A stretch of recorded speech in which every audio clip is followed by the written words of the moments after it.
একেলগে দেখাৰ মোৰ কেতিয়াও সৌভাগ্য হোৱা নাছিল। আপোনালোক সকলোৱে আমাক আশীৰ্বাদ কৰিব, বিশেষকৈ ৰূপক শৰ্মাক আশীৰ্বাদ কৰিব অহাবাৰ যাতে তেওঁ আকৌ MLA হ'ব পাৰে। কৰিবনে না আশীৰ্বাদ কৰিব? একদম বঢ়িয়া। আজিৰ সভাত আমি ইয়াত উপবিষ্ট হৈছো এটা বিশেষ আঁচনিৰ সফল ৰূপায়ণৰ বাবে। কেইটামান দিন আগতে আমি অসমত অৰুণোদয় আঁচনিৰ তৃতীয় সংস্কৰণ আমি আৰম্ভ কৰিছিলো। সেই আঁচনিৰ জৰিয়তে আমি অসমৰ ৩২ লাখ পৰিয়ালক মাহত ১২৫০ টকাকৈ দিয়াৰ যি আমাৰ সংকল্প আছিলে, সেই সংকল্পক আমি বাস্তৱত ৰূপায়ণ কৰিছিলো। অসমে অৰুণোদয় আঁচনি ৰূপায়ণ কৰাৰ পিছত মই দেখা পাইছিলো পশ্চিমবংগ, ঝাৰখণ্ড, ছত্তীশগড়, মধ্যপ্ৰদেশ, মহাৰাষ্ট্ৰ, কৰ্ণাটক, হাৰিয়ানাৰ দৰে প্ৰগতিশীল ৰাজ্য, যাৰ অৰ্থনীতি অসমতকৈও বেছি ভাল, তেনে ৰাজ্যসমূহে আমাৰ পৰা অৰুণোদয় আঁচনি লৈ গৈছিলে। এতিয়া মহিলা সবলীকৰণৰ দিশত আমাৰ অসম এখন শ্ৰেষ্ঠতম ৰাজ্যত পৰিণত হৈছে।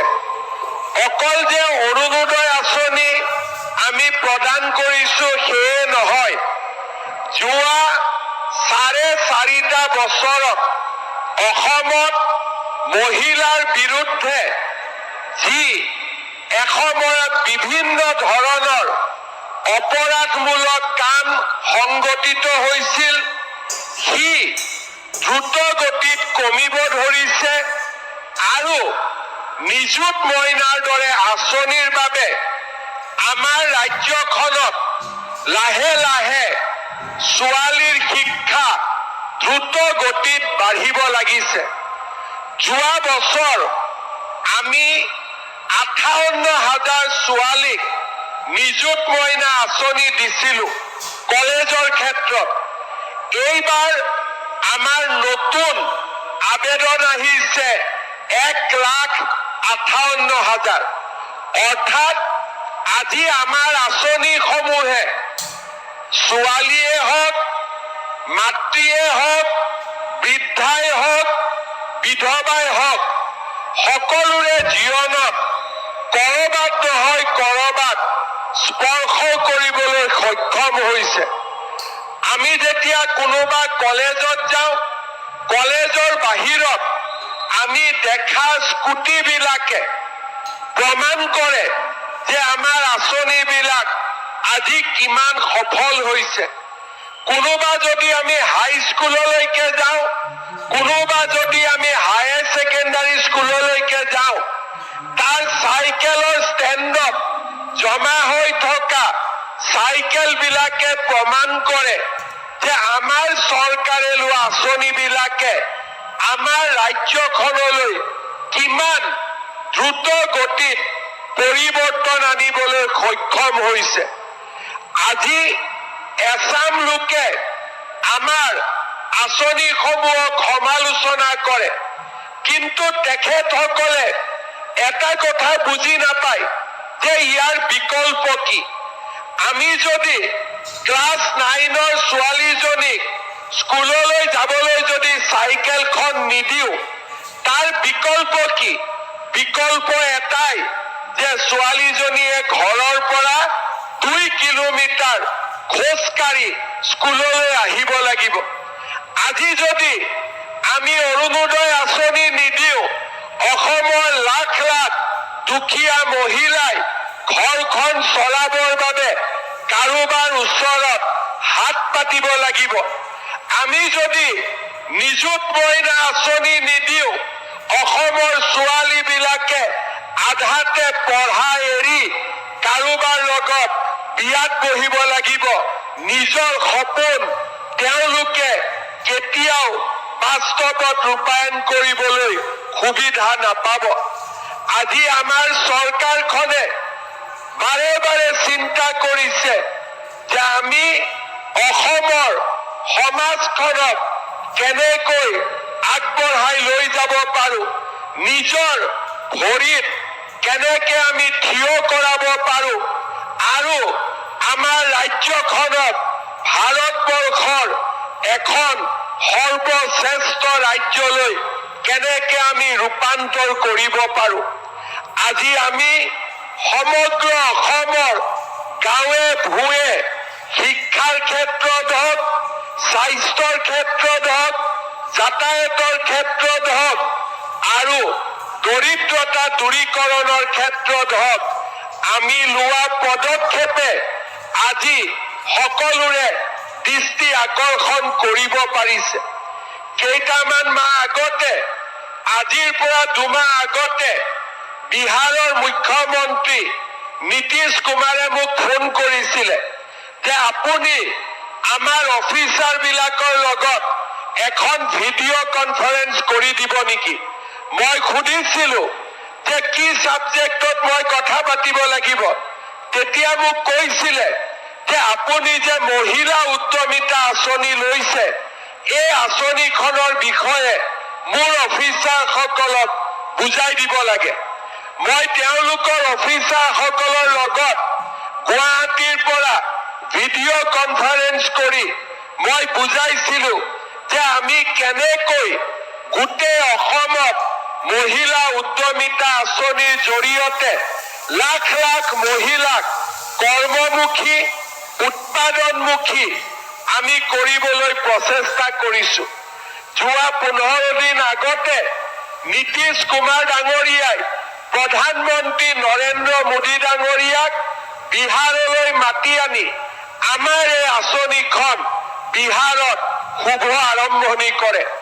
আজি আমাৰ অসমত কংগ্ৰেছে আমাক সমালোচনা কৰে, কিন্তু কংগ্ৰেছৰ কৰ্ণাটকৰ চৰকাৰে আমাৰ পৰা অৰুণোদয় আঁচনিখন লৈ গৈ তাতে ৰূপায়ণ কৰি তেওঁলোকে প্ৰমাণ কৰিছে যে আজি অসমে ভাৰতক ৰাস্তা দেখুৱাই, আজি অসমে ভাৰতবৰ্ষৰ আন আন চৰকাৰসমূহকো ৰাস্তা দেখুৱাই যে দৰিদ্ৰতা নিৰ্মূল কৰাৰ বাবে এখন দেশত মহিলাসকলক আগবঢ়াই নিয়াৰ বাবে কেনে প্ৰচেষ্টা আমি হাতত ল'ব লাগে। শ্ৰদ্ধা ৰাইজ, আজিৰ পৰা এটা বছৰ আগতে যোৰহাটত প্ৰধানমন্ত্ৰী নৰেন্দ্ৰ মোদী ডাঙৰীয়া আহিছিল। তেখেতে মোক কৈছিলে যে আমাৰ ভাৰতবৰ্ষত মই 2 কোটি মহিলাক লাখপতি বাইদেউ বনাব বিচাৰো। তেখেতে ভাষণত কৈছিলে যে আমি যদি 2 কোটি মহিলাক লাখপতি বাইদেউ বনাব পাৰো, আমাৰ সমাজ জীৱনলৈ বহুত পৰিৱৰ্তন আহিবলৈ সক্ষম হ'ব। মই তেখেতক কৈছিলো যে প্ৰধানমন্ত্ৰী ডাঙৰীয়া, আপুনি আমাক সহায় কৰক, বেংকক আমাৰ আই মাতৃসকলক লোন দিবলৈ পৰামৰ্শ দিয়ক। আমি লাহে লাহে আমাৰ অসমখনতো আমি লাখপতি বাইদেউৰ সৃষ্টি কৰিম। আমাৰ ৰাজ্যত 4 লাখ আত্মসহায়ক গ্ৰুপ আছে। 4 লাখ আত্মসহায়ক গ্ৰুপত আমাৰ 40 লাখ মহিলা জড়িত হৈ আছে। এই মহিলাসকলক আমি যদি অলপ অলপ কৰি সহায় কৰি যাব পাৰো, অন্তত কেইবা লাখ মহিলাও লাখপতি মহিলা হ'ব, তাত মোৰ কোনো সন্দেহ নাই। প্ৰধানমন্ত্ৰী ডাঙৰীয়াই মোক কৈছিলে যে মই বেংকক কম যাতে অসমৰ সেল্ফ হেল্প গ্ৰুপবিলাকক লোন দিয়াৰ ক্ষেত্ৰত কোনো প্ৰকাৰে কৃপণালী নকৰে। আপোনালোকে জানি ভাল পাব যে আমাৰ অসমত 21,000 কোটি টকা আজি পৰ্যন্ত আমাৰ মহিলা গ্ৰুপসকলে লোন লৈছে আৰু 99% মহিলাই এই লোন উভতাই দিছে। অৰ্থাৎ আমাৰ মহিলাই বেংকৰ টকা খোৱা নাই, বেংকক সুদে মূলে ইয়াৰ টকা উভতাই দিছে। আৰু মই নিশ্চিত যে আমি যদি চৰকাৰে আমাৰ মহিলাসকলক সহায় কৰিব পাৰে, আমাৰ মহিলাসকলে আমাৰ সমাজলৈ পৰিৱৰ্তন আনিব। এসময়ত যদি মূলা গাভৰুৱে সমাজলৈ পৰিৱৰ্তন আনিছিল, এসময়ত যদি কনকলতা বৰুৱাই স্বাধীনতাকামী জনতাক উৎসাহিত কৰিছিল, তেনেহলে অসমৰ অৰ্থনৈতিক স্বাৱলম্বিতাৰ ক্ষেত্ৰতো আমাৰ মহিলাসকলে আজিও জ্বলন্ত উদাহৰণ হৈ থিয় দিব পাৰে। তাক মই মনে আৰু প্ৰাণে বিশ্বাস কৰোঁ। উদাহৰণৰ কাৰণে বহু দূৰ যাব নালাগে। আমাৰ নগাঁৱৰ মণিকাঞ্চন ভিঅ আৰু মহালক্ষ্মী CLFৰ অধীনত বটদ্ৰৱাৰ সৰুচিঙা মাজৰ খান আই লক্ষ্মী আত্মসহায়ক গোটৰ লাৱণ্য কলিতা বাইদেউ আজি এটা ডাঙৰ আদৰ্শ। তেখেতে আদৰ্শ হোমষ্টে নিৰ্মাণ কৰিছে, প্ৰশিক্ষণ কৰিছে, বেংকৰ জৰিয়তে 1 লাখ টকাৰ ঋণ লাভ কৰিছে আৰু মহাপুৰুষ গুৰুজনাৰ জন্মভূমি আজি বটদ্ৰৱাত লাৱণ্য বাইদেৱে হোমষ্টে নিৰ্মাণ কৰি আমাৰ সমগ্ৰ অসমীয়া মহিলাৰ আদৰ্শ হিচাপে থিয় দিছে।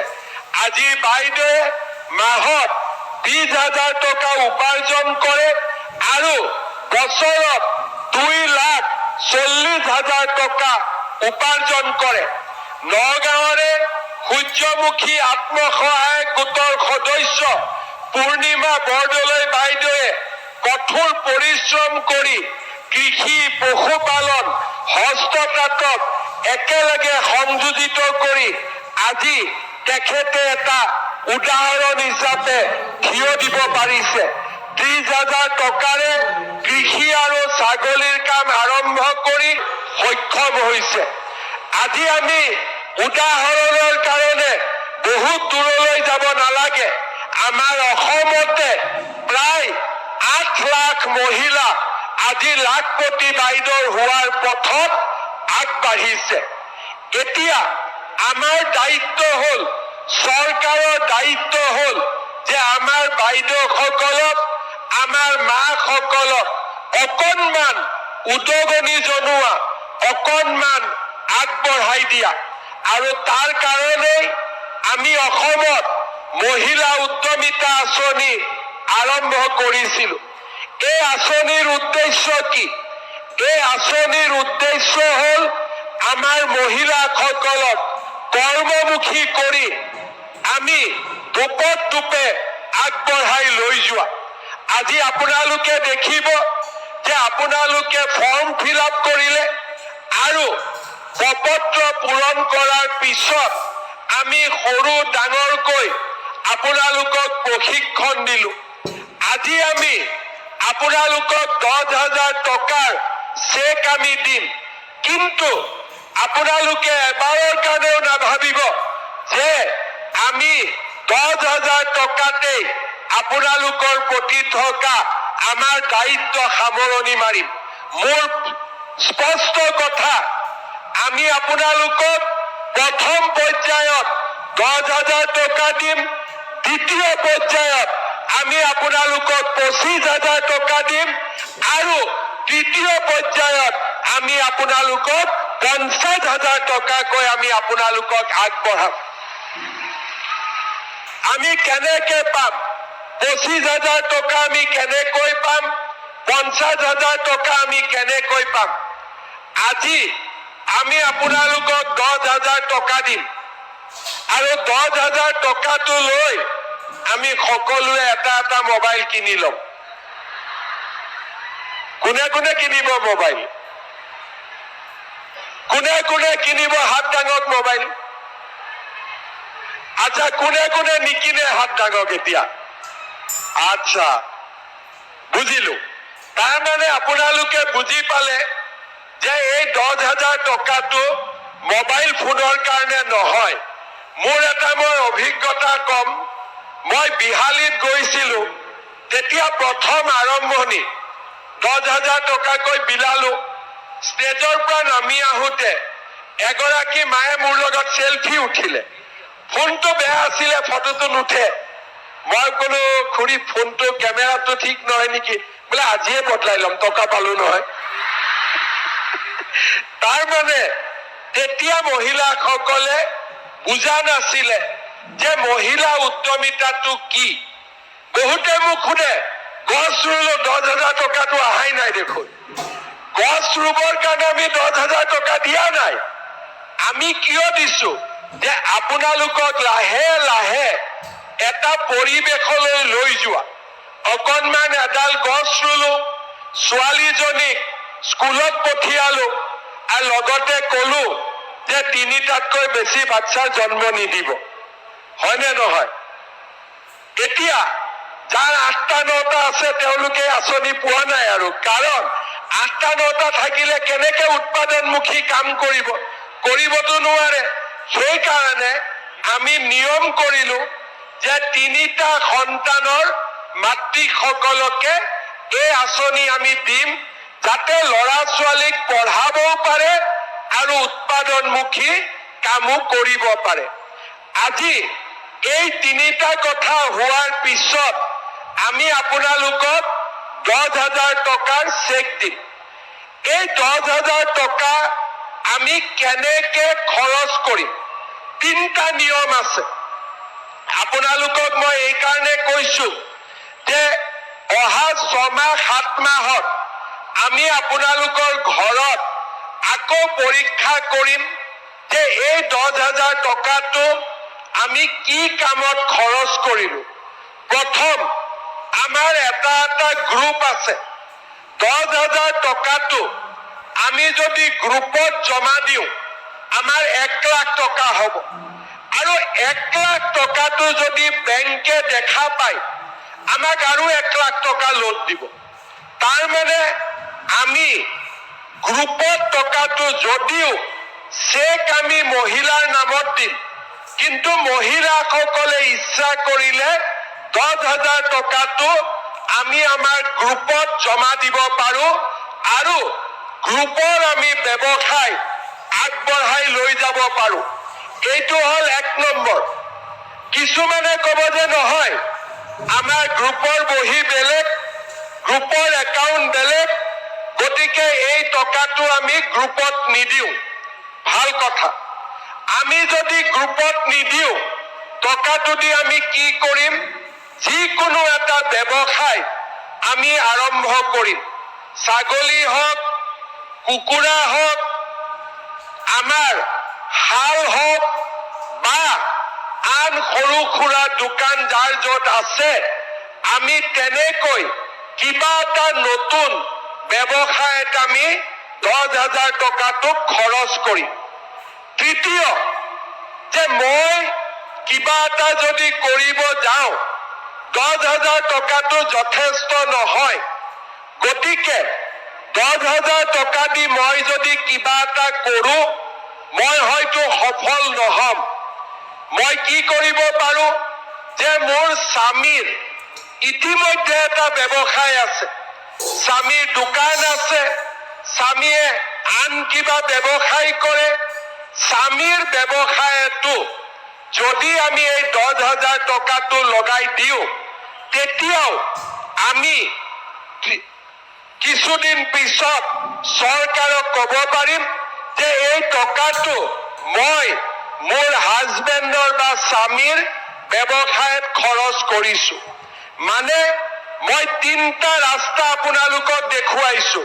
প্ৰথম, গ্ৰুপৰ জৰিয়তে, দ্বিতীয় নিজে, আৰু তৃতীয় হ'ল মোৰ স্বামীৰ ব্যৱসায়ত এই 10,000 টকাটো আমি খৰচ কৰিলো। কাৰণ আমি বিশ্বাস কৰো যে এখন ঘৰ স্বামী আৰু স্ত্ৰীৰ সহযোগতহে এখন ঘৰ আগবাঢ়ি যাব পাৰে। শ্ৰদ্ধাৰ আই মাতৃসকল, এই 10,000 টকাৰ ভাল খৰচ হোৱাৰ লগে লগে 1 নম্বৰ, 2 নম্বৰ, 3 নম্বৰ যিটো ৰাস্তা দিয়ে যাওক কিয়, এই কামখিনি আপোনালোকে কৰাৰ পিছত চৰকাৰে অহা বছৰ আপোনালোকক 25,000 টকাৰ ব্যৱস্থা কৰি দিব। তাৰ পিছত 25,000 টকাৰো যেতিয়া ভাল খৰচ হ'ব, আমি আপোনালোকক 50,000 টকালৈকে আমি আপোনালোকক আগবঢ়াই লৈ যাম। এইটোৱে হৈছে আমাৰ কথা। খালি এটাই মাত্ৰ আমাৰ চৰ্ত আছে, সৰু চৰ্ত, যে আজি আমাৰ সন্তান 3টা, দ্বিতীয় ইনষ্টলমেণ্ট লোৱাৰ আগতে 4টা হৈ গ'ল। তেতিয়াহ'লে আমি সেই মহিলাক আমি টকা নিদিওঁ, কাৰণ আমি বিচাৰো যে মহিলাজনীয়ে বাচ্চাৰ যত্ন লওক।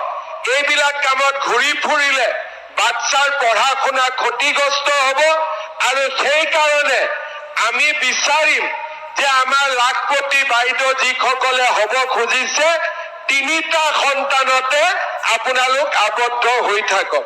মানুহে 2টা বুলি কয়, কিন্তু আমি সংখ্যাটো কমি আহি আছো কাৰণে মই 3টা কৈ দিছো, হয়নে নহয়?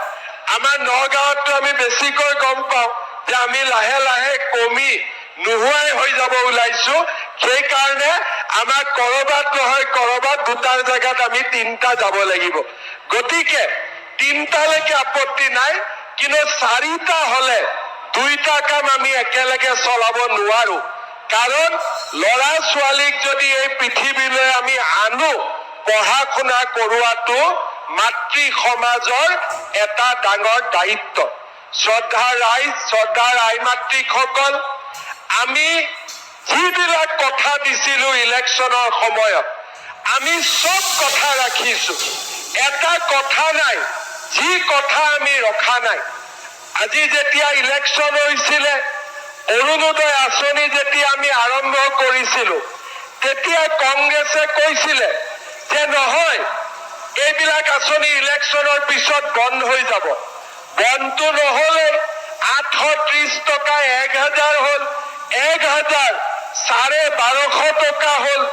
এতিয়া আমি ঠিক কৰিছো জানুৱাৰী মাহৰ পৰা অৰুণোদয় পৰিয়ালে যেতিয়া গেছ কিনিব, গেছৰ সাবচিডিও আমি 250 টকা আপোনালোকৰ বেংক একাউণ্টত সোমাই দিম। তাৰমানে আমি কতো ৰখি নাযাওঁ, আগবাঢ়ি গৈ থাকো। তেনেকে আজি আমি আপোনালোকক 10,000 দিলো, 25,000ৰ প্লেনিং আমি আৰম্ভ কৰিয়ে দিলো, যে কেনেকে আমি 25,000 টকা আগলৈকে গৈ আমি আপোনালোকক দিব পাৰো। আমাৰ লক্ষ্য কি? আমাৰ লক্ষ্য হ'ল মহিলাসকলে যাতে ঘৰখন চলাবলৈ বহুত বেছি কষ্ট কৰিবলগীয়া নহয়। আজি আমি মোদী ডাঙৰীয়াই আমাক বিনামূলীয়াকৈ চাউল দিয়ে, কিমান আমাৰ কষ্ট কমি যায়। যোনে মূল্য বুজি নাপায় তাক বুজাই লাভ নাই। কিন্তু অসমত 67 লাখ পৰিয়ালে, 67 লাখ পৰিয়ালে প্ৰত্যেক মাহত ৰেচনৰ দোকানত গৈ ষ্টাম্প লগাই পেলাই চাউল লৈ আহে, আৰু তাৰ পৰা আমি বুজি পাওঁ যে সেইখিনি চাউলে পৰিয়ালটোক কিমান সহায় কৰে।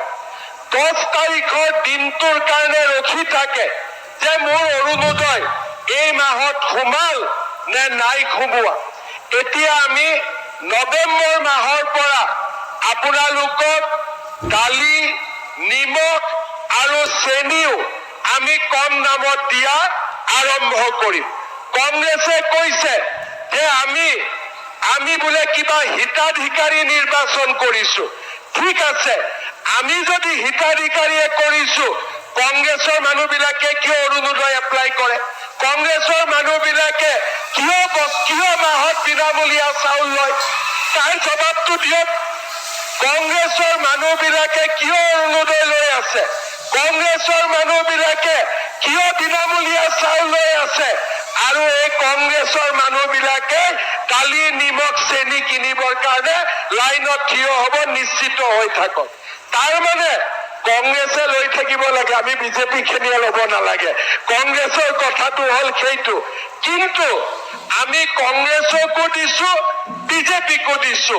আমি দুখীয়া আৰু ধনীৰ পাৰ্থক্য আমি বিচাৰ কৰা নাই। এজনে ক'লে যে মিঠাতেল দিব নালাগে, তেতিয়া মই ক'লো সৰুতেতো মোৰ জ্বৰ হ'লে মায়েতো মিঠাতেল গৰম কৰিয়ে ভৰি তলত মালিচ কৰিছিলে। কৰে নে নাই আপোনালোকে? কৰে নে নাই? তাৰমানে কংগ্ৰেছে মাকৰ মৰমো বুজি নাপায়। চব বাচ্চাক যেতিয়া বাচ্চাৰ বেমাৰ হয় আপোনালোকে গৰম মিঠাতেলে বাচ্চাক মালিচ কৰে নে নকৰে? মোক আপোনালোকে কওক, কৰে নে নকৰে? এতিয়া কংগ্ৰেছে মিঠাতেলক লৈ মোক জোকায়। একদিন মিঠাতেল নোহোৱাকৈ দালিখন খাওকচোন, ইহঁতি একদিন মিঠাতেল নোহোৱাকৈ চব্জি এখন খাওকচোন। তাৰমানে মই এইটোৱে বুজিলো যে এই কংগ্ৰেছৰ মানুহবিলাকক তেওঁলোকৰ মাকে সৰুতে চিনি পাইছিল যে ই আগত গৈ কংগ্ৰেছে হ'ব, সেইকাৰণে তাৰ জ্বৰ উঠিলেও তাক তেলেদি কেতিয়াও মালিচ নকৰিছিলে। সিহঁতে আগতে মাকেতো চিনিয়ে পায়, মাকেতো কোন বাচ্চা কি হ'ব আগতে বুজি পায়। গতিকে মাকে বুজি পালে যে ই ডাঙৰ হয় ডাক্তৰ ইঞ্জিনিয়াৰ নহয়, ই ডাঙৰ হয় কংগ্ৰেছীয়ে হ'ব। সেইকাৰণে তেওঁলোকক কেতিয়াও মিঠাতেলেদি মালিচ কৰা নাছিলে। কিন্তু মই বুজি পাওঁ মিঠাতেলে হ'ল আটাইতকৈ মাক আৰু পুতেকৰ মাজত মমতাৰ আটাইতকৈ ডাঙৰ প্ৰতীকে হ'ল মিঠাতেল। আৰু সেইকাৰণে আমি যিহেতু আমাৰ মায়ে আমাক মিঠাতেল মালিচ কৰাই কৰাই ডাঙৰ কৰিছিলে, সেইকাৰণে আমি মাৰ মৰম বুজি পাওঁ। মই ঠিক কৈছো নে নাই কওক? মই ঠিক কৈছো নে নাই কওক? এতিয়া আপোনালোকে কওক, চাউল কম দামত দিম, দালি কম দামত দিম, নিমখ কম দামত দিম, মিঠাতেলো কম দামত দিব লাগে নে নালাগে? লাগে নে নালাগে? কংগ্ৰেছী বিলাকক দেখিলে অলপ ডাঙৰ কৰি কব, ঠিক আছে? ইহঁতক দেখিলে অলপ ডাঙৰ কৰি কব, ইহঁতৰ চুইচ বিলাকত নটটো লুজ হৈ আছে, অলপ টাইট কৰিব লাগে। কাৰণ যি কথা কয় তাৰ উল্টা কয়। এছেম্বলিত কয় যে আমাৰ সমষ্টিত কিয় অৰুণোদয় পোৱা নাই, আকৌ মিটিঙত কয় কংগ্ৰেছে হিতাধিকাৰী বনাইছে। আৰু চৰকাৰৰ দায়িত্ব কি? চৰকাৰেতো আমাক কোনোবাই মুখ্যমন্ত্ৰী হৈ আৰাম কৰিবৰ কাৰণে আমাক মুখ্যমন্ত্ৰী বনাইছে নেকি? দুখীয়া মানুহক সহায় কৰিবৰ কাৰণেতো মোক মুখ্যমন্ত্ৰী বনাইছে, বনাইছে নে নাই? গতিকে আজি এতিয়া আমি 1 লাখ চাকৰি দিম বুলি কলো, কংগ্ৰেছে ক'লে নাই নাই দিব নোৱাৰে। মোৰো জেদ লাগিলে, ঠিক আছে যা 1 লাখ কৈছিলো 2 লাখ দি দিম। তেতিয়া এই নৱেম্বৰত আমি 2 লাখ চাকৰি দিয়ে আমি সংখ্যা পাৰ কৰিম। কংগ্ৰেছৰ হিংসা লাগে, আগত চাকৰি লওঁতে 1 কোটি টকা ঘোষ খাইছিলে, 50 লাখ টকা ঘোষ খাইছিলে। এতিয়া বিজেপিৰ দিনত ৰিক্সা চালকৰ ল'ৰাই চাকৰি পায়, ঠেলা চালকৰ ল'ৰাই চাকৰি পায়, চব্জি বেপাৰী ল'ৰাই চাকৰি পায়, আমাৰ দুখীয়া দৰিদ্ৰ সন্তানে চৰকাৰী চাকৰি পায়। কোনেও ভবা নাছিল যে অসমত ইমান পৰিৱৰ্তন হ'ব পাৰে বুলি। আজিও মানুহে বিশ্বাস নকৰে। চাকৰি পোৱাৰ দিনাখন টিভিত আপোনালোকে দেখিছে মানুহৰ কিমান আৱেগ, কোনেও বিশ্বাস কৰিব পৰা নাছিল। আৰু সেইকাৰণে আমি চিন্তা কৰো 1 লাখ কৈছিলো 2 লাখ দিলো, অহাবাৰ 2 লাখ কম গৈ 4 লাখ দিব লাগিব। এইটোৱে হৈছে বিজেপিৰ যাত্ৰা। আমি কমকৈ কওঁ, বেছিকৈ কৰো। আমি কৈছিলো যে অৰুণোদয় 830 টকা দিম, 1250 টকা দিলো। আৰু ফেব্ৰুৱাৰী মাহত ডাঙৰ উপহাৰ এটা আৰু দিম, এইটো ৰখি থাকক, আজি নকওঁ কি দিব গৈ আছো। আৰু মই দিম, কিয় দিয়াটোৱে মোৰ দায়িত্ব। কংগ্ৰেছত কি কৰিছিলে, দিবতো নোৱাৰে, গড়ৰ খৰ্গটোও বিক্ৰী কৰি দিছিলে, গড় কেইটাও মাৰি শেষ কৰি আছিলে। আজি তেওঁলোকে এতিয়া পিছত লাগিছে অৰুণোদয়, তেওঁলোকে পিছত লাগিছে মহিলা উদ্যমিতাক, তেওঁলোকে পিছত লাগিছে মিঠাতেলত। আৰে বাবা, মিঠাতেল নোহোৱাকৈ কোনোবা মানুহে ভাত খাব পাৰে নেকি, দালি খাব পাৰে নেকি? মোৰ এনে কংগ্ৰেছৰ মানুহবিলাকে, ৰাহুল গান্ধী, সোনিয়া গান্ধী, এইবিলাক চব ফৰেনৰ বস্তু হয়, কিজানি বেলেগ তেল খায়, এইটো বেলেগ কথা। অসমততো মানুহে মিঠাতেলে খাব লাগিব, বেলেগ কি তেল খাব? বেলেগ খাব পাৰিব নেকি? গতিকে আপোনালোকে এটাই কথা বুজি পাব যে কংগ্ৰেছে আপোনালোকক হিংসা